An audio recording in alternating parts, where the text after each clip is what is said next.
Hi, and welcome to the Full 90. Today I'm joined by Oisín Duffy. Oisín, how are you? I'm good, Alex. Thanks for having me on. How are you keeping? I'm good now. Just for people who wouldn't exactly know you, let's give yourself a small introduction. My name is Oisín Duffy. I'm a right back, and up until the end of this season, I played for Athlone. I kind of came through the academy the whole way up from 15s, and then was involved in the first team for the past 4 or 5 seasons, I suppose. Yeah, you mentioned there the academy, especially coming through a local club's academy like yourself. What was that first senior appearance like in 2020? Yeah, so obviously to come the whole way up through the academy, coming up through 15s, 16s, which were both DDSL level. And then to move on to 17s League of Ireland, then the following year would have been a big step up from the DDSL standard. And then obviously the jump from 17s to 19s as well would have been another big jump, just kind of more physically wise than anything else. But then the jump from underage football to senior football is where you can really see the big difference. And I suppose it's why there's such a gap, I suppose, when you look at young players coming through now, not this season or last season, kind of 3 or 4 seasons ago, there wasn't much of a flow from under 19s into the first teams across the entire League of Ireland. But that's obviously improved a lot now. But yeah, it was my first game was against Cavan Teely, I think. I think it was actually the first game of the season, the year COVID hit. So I came on, I think it was for the last 10 or 11 minutes or something. Um, but you could definitely feel the standard was way higher than anything that I would have ever played at that time. How did you manage getting up to that standard, especially coming from an underage and then quickly getting into the senior team? Yeah, look, I suppose kind of both my years at 19s, I would have been involved with the in the first team's training sessions. The first year they were based up in Dublin, so I kind of would have been up there once a week for say the second half of the season.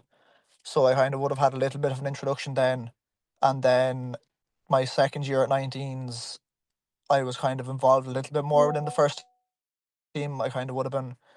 They'd actually moved back to Athlone for training sessions, so I was able to get to a lot more of them. Um, and then obviously made my debut on the first game of the season, and then the season was cut short then for a couple of months then just because of COVID.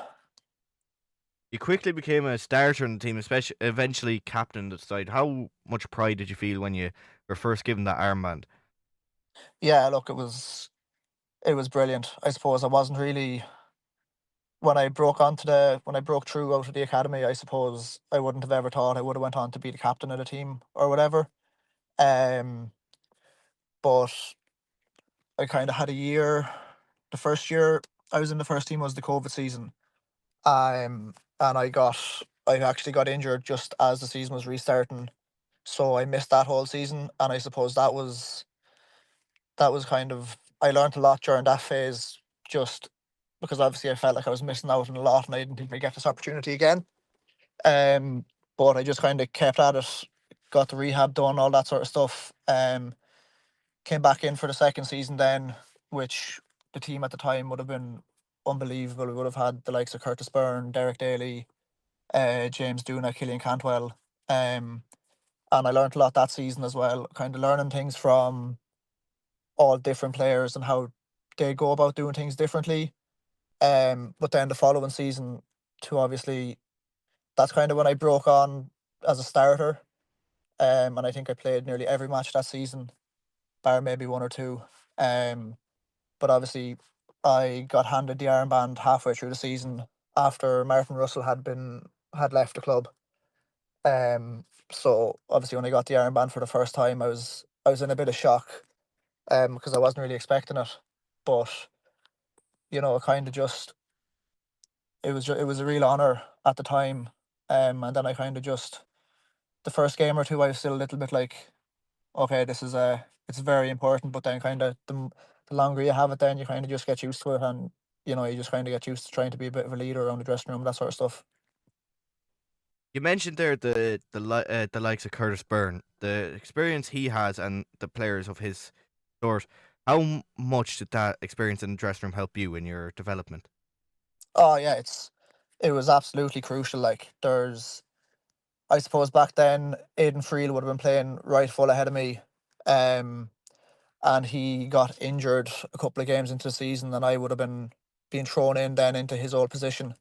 And he was just constantly the few training sessions before the game on the Friday. He was just constantly coming over to me, giving me little tips, being like, "Oh, don't kind of get pulled across too much, or like if you're mad, like kind of just giving me a few little tips and stuff like that." Um, but even from players not in my position, say kind of like the attackers, um, even just getting little tips off them, it was obviously at the time you're thinking, "Oh, this doesn't like what are they kind of doing, telling me this sort of stuff." But then when you're looking back on it now, it's like, okay, yeah, that made a lot of sense as to why they were saying to do this or do that sort of stuff. You've made over 100 appearances in your league varying career. What's your favourite moment from that, do you think? Oh, it's a good question. Um, for me personally, it would probably be we played Galway in Eamon DC Park. I think it was them and Cork were going for the league at the time. Um, and Galway, I think Galway had to win all their matches to have any chance of winning the league. Um, and then we played them. I'm not sure how many games was left, but we played them and we bet them 2-1 up there. And it was a really like it was just a really good moment for everyone because we knew as a team that there wasn't much to play for our season, but we knew the stakes that were on the line within that match. Um, so to win that one and just kind of put an end to the run goal they were on at the time, it was a really like sweet moment. But then obviously the playoffs over the last two seasons, they were really kind of the both legs over the two seasons. They were two really memorable matches for sure. Earlier, you mentioned yourself getting injured, and you've had a few injuries over your careers that left you out for a while. How do you think that's impacted you, and how do you think you've gotten over that mental side of the game? Yeah, I suppose kind of as I said a couple of minutes ago, the during the COVID season when I actually ruptured my Achilles, and obviously back then when I was 17, 18, I was kind of thinking, oh, this might be my opportunity in the first team gone. I mightn't get another one. Um, but I had to just keep telling myself that just do the rehab, look after yourself, get back right, and then who knows what'll happen. Um, so I suppose from that early injury, I learned a lot about myself. Um, and then obviously I had a bad knee injury uh, at the end of the last season, and then picked up a bad ankle injury coming into the start of this season, which were they were two kind of long term injuries. But again, it was kind of just I think I was kind of I was lucky to have had, I suppose, lucky in a way that I had the injury when I was younger. That I kind of knew that it's not the be all and end all. That I will eventually get back, and then when I get back in, it's just about making sure that I take the opportunities I get and just try to push on a little bit.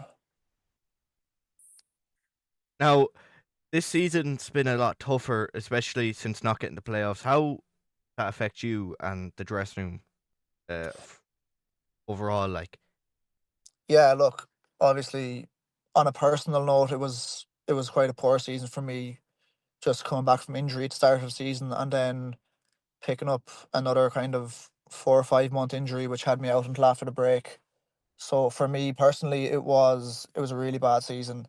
But for the group as well, you could kind of see that the players that we had signed, that we should have been up there pushing for kind of the top couple of places and definitely in around the playoffs. Um, but sometimes things just don't work out in football, and unfortunately, that's just kind of the way it played out this season. now during your career with Athlone, you've played under lots of different managers with lots of different styles. Do you think that's helped you being able to adapt to different situations during football?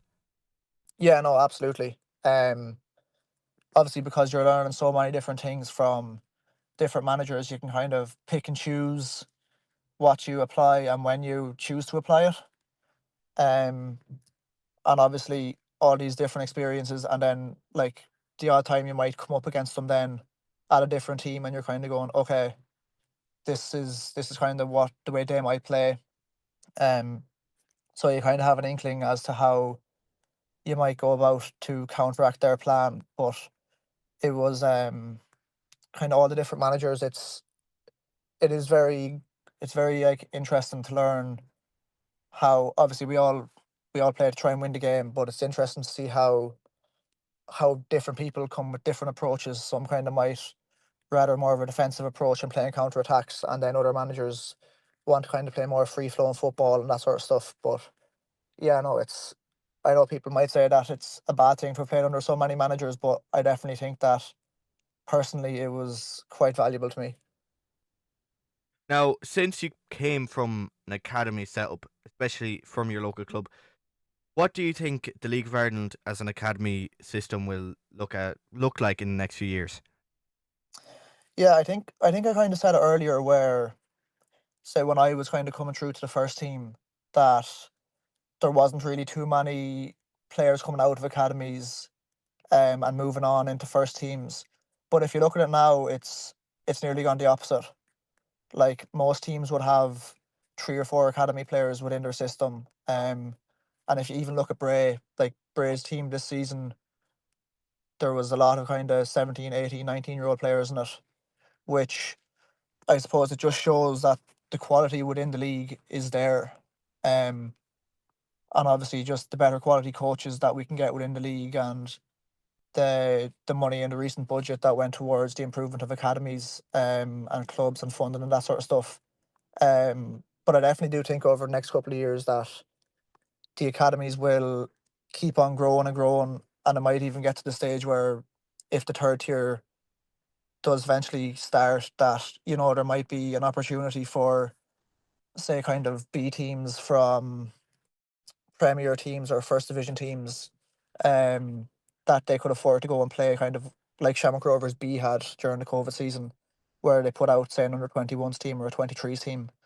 Um, but yeah, since I've started, I've definitely noticed huge improvements in the academy system. Irish, and I won't keep you all day. I just one last question. What's next for Oisín Duffy? Yeah, it's a good question. Um, I'm not 100% sure at the minute. Just I suppose the end of the season happening and just kind of enjoying my time off for the first couple of weeks of the off season. Um, and I suppose I just have to get the head down kind of the next week or so and start working on a bit of fitness again. Just to keep the fitness levels topped up over the off season. Um, but yeah, I'm not 100% sure where I'll be next season, but I'm hoping for sure that it will still be within the league. So just taking it one step at a time. Yeah, yeah, exactly. Take every day as it comes and go on from there. All right, thank you, Oisín. No problem, Alex. Thanks for having me.